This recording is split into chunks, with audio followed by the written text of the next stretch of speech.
Welcome back, everybody. MMA, mixed martial arts or ultimate fighting, is going round 3 here when it relates to New York's legislature. Now, for the 3rd year in a row, the New York State Senate voted overwhelmingly in a bill that would legalize mixed martial arts when it comes to New York. As for the 3rd year in a row, as I said, it got through that hurdle, but now it heads to the Assembly, where it's failed every time. And we'll tell you why, because there's a particular lawmaker who's got a big problem with it. Now, the UFC chairman and CEO, Lorenzo Fertitta, is hopeful that the 3rd time, though, we might get a different result. As it stands right now, only 3 states with athletic commissions haven't legalized MMA. You got neighboring Connecticut, Vermont, and New York. Montana, Alaska, they don't have athletic commissions that can regulate such events, but nonetheless, here we've seen fights there. Now, tensions, they do run high on both sides of the issue. Supporters say, hey, it's an economic boom. We've seen it across the country, and it's exploded in popularity. It's happening underground. Why not regulate it? Opponents, like Senator John McCain, who once famously called it human cockfighting, say the thing is barbaric. Well, joining us to discuss here why it's a good thing is our guest, Bradley Desir. He's a professional mixed martial arts fighter, and I should say he's 2-0. Welcome to the program. I appreciate it. Thank you for having me. All right, now, before we all chime in here, give us, Andrew, a little bit of a background about how we got from where we were to where we are now. Well, Rich, a new study of boxers and mixed martial arts fighters that links memory loss to years in the ring may cause or bring some more support for the legalization of MMA, or might even cause it to wane, but enthusiasts say that legalization and regulation is the way to go. Mixed martial arts has had a reputation for being brutal and violent. The first Ultimate Fighting Club Championship was held in Colorado in 1993, according to the UFC website, and became an overnight sensation. But it also became controversial, known for being unregulated, often using the slogan, "There are no rules." It was soon taken off cable television. Before, was more like no rules, besides pulling the hair, poking the eyes, any low shots or something like that. Now, it's much more protected. You still allow elbows, sometimes allow, but there are many rules where you cannot kick somebody, a down opponent. You cannot knee somebody to the face when your opponent is down, so it's more like strikes. The UFC says new owners came in 2001, determined to turn mixed martial arts from a spectacle into a regulated sport. This is definitely a legitimate sport, and we're not just bar brawlers or anything like that. We're at the gym training every day. In 2001, the UFC returned to cable television's pay-per-view and has become sanctioned in many states. But the fight to legalize the sport in a few remaining states is still on. And Rich, the last movement on this, Wyoming legalized MMA in March. Okay.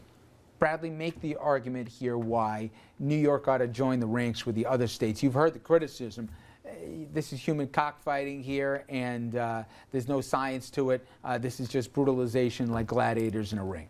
Well, the term human cockfighting it's such an old term. I think he first said that in '93 or '94. I'm not sure when the sport came out. And if he's talking about '93 and '94, I would agree with him. But now the sport has changed. The sport has tons of rules. The fighters are intelligent. They're athletic. They take their time. They learn their trade. They hold jobs. They're fathers. They work in their community. They're not a bunch of savages, drinking beers and meeting in the backyard. Talk about your background, how you got into the sport. Well, it started for me when I was in the Marine Corps. I was in the Marine Corps from 2005 to 2009, and it was just a natural progression. I started learning some self-defense, and I didn't have much else to do, so to be constructive with my time, I decided to continue with what I was learning, and it just, it snowballed into what it is today. We were talking in the break here. I mean, a lot of us are boxing fans, but part of the problem with boxing today is there's an alphabet soup of all the different belts here and who's the organization who's running what. The promoters seem shady. You guys got to go through drug testing. There's organization. Where is it right now in terms of, it's not like they just throw 2 guys into a ring, right? No, they don't. Well, the drug testing for MMA, I'm positive is it's a lot more rigorous than the drug testing for boxing, that's for sure. Also, especially in New Jersey, they're very careful with their medicals.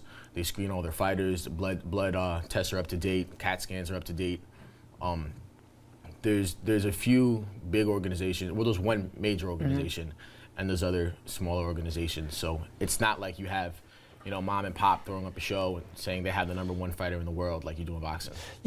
Critics of it say, all right, they acknowledge there's a lot of skills, but as we're seeing right now, I mean, guys get their arms snapped in the ring.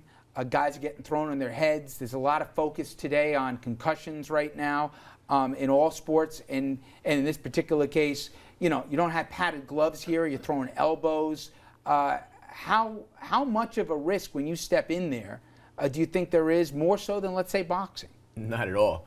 Because as soon as, if your arm breaks, it's not because I broke your arm. It's because you didn't tap.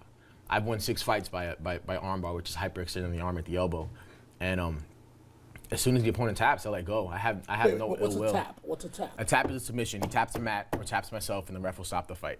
What that means is it's a form of surrender. Exactly what the word submission means. Just what Tom did in the break when you were working him over. It's like Obama throwing up a No, white I have not flag. tapped out. So, I've tapped in practice, of course, because the object in practice is to get better. It's but not. could you ever see yourself in a position where you're caught up in a fight and you want to win so badly that you're just not tapping out no matter what? Well, I mean, what I don't understand is this: is that if somebody has me in a choke and I don't tap, I'm going to pass out. If somebody has my arm hyperextended and I don't tap, it's going to break, and the referee's going to stop the fight anyway. It's better to have the referee to step in and tap before the referee has to save or stop the fight after your arm's already broken. Now, I played the middle ground in this, but to me, it's crazy what the state of New York's doing here, Tom. And you know how the legislature works. Without doing too much inside baseball, it's one assemblyman who's really holding this up because it's a committee thing. For me, and you've heard Dana White say it, the money that would come in if they brought the biggest fight to MSG, it would help. They're fighting anyway. Right. Why not at least have the thing regulated and have it in the world's greatest arena? To me, this is illogical, and I don't think people at home realize one guy in Albany can hold the whole process But by up. that logic, we'd have legalized prostitution, we'd have legalized gambling all over the state, Come we'd have on. legalized There's drugs. a distinction with a No. difference, People are Andrew. doing it anyway, and Yeah, it's a but- moneymaker. Yeah, The but state's that's not not cashing the in. same. You It's know, not the same. you know the You perfect Of all example. people, legalize the marijuana. perfect example is gambling. Is that New York for the longest amount of time fought the gambling, and right now what are we doing? We're looking around and saying every single state has legalized gambling. What are we doing? But why did and they the same fight? thing with MMA. But why did they fight the gambling? Because they thought it was morally reprehensible. And you know what, In Andrew? New- I in would New say the York, I mean, argument this is- worked in the early 90s, but so much has changed, Right. as he just said much better than I could, from then to now. Right. I think the regulations are in place that you can't call it anything but what it is, which is a legitimate sport. And to All the right. point, boxing is Brad legal. said earlier, I had asked a question because we've You had don't respect any breaks, do you? No, I'm trying my really great hard. uncle died in the ring at Madison Square Garden in 1927 as a True boxer. story? As a boxer, true story. Frankie Jerome. And I asked Brad, I said, how many MMA fighters have died in the ring? 0. 0. But here's But another yet thing we that you can have get away with. legalized boxing where regularly they've died in the ring. This is a regularized. Because in boxing, the most. Now, as Brad mentioned here, he's a veteran, and we're going to be talking about that in the next segment. When we jump to a break, there's been another embarrassment in Afghanistan. Every month this year, the U.S. has had to apologize for something our troops did wrong in country. As support for the war wanes, these latest photos showing troops posing with the corpses of dead insurgents, it's making many wonder, is it enough? Is it enough here? Is it time to bring the troops home? We're going to talk about all that when we come back.